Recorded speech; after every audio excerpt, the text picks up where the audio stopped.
Tahukah kamu apa yang dimaksud dengan manajemen sistem operasi, file, storage, dan device? Manajemen sistem operasi adalah proses pengaturan dan pengendalian seluruh sumber daya yang terdapat dalam sebuah sistem komputer agar dapat digunakan secara efisien dan optimal. Adapun fungsi utama dari manajemen sistem operasi yaitu ada manajemen proses, manajemen memori, manajemen sistem file, dan manajemen perangkat.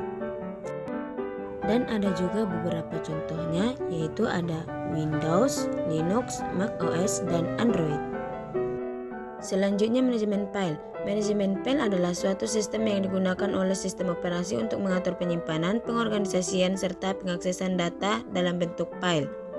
File merupakan kumpulan data atau informasi yang disimpan dalam bentuk penyimpanan dengan nama tertentu sehingga mudah dikenali dan digunakan kembali.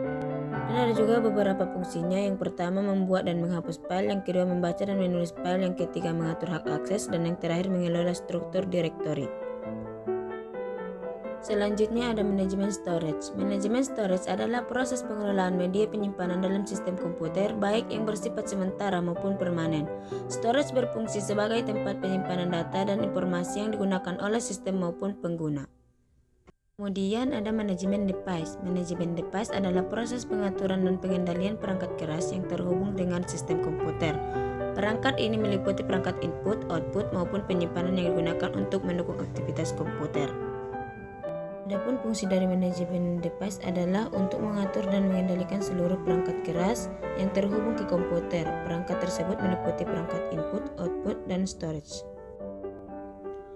Berdasarkan hasil pembahasan dapat disimpulkan mengenai manajemen sistem file, storage, dan device bahwa sistem operasi memiliki peran yang sangat penting dalam mengatur seluruh sumber daya komputer.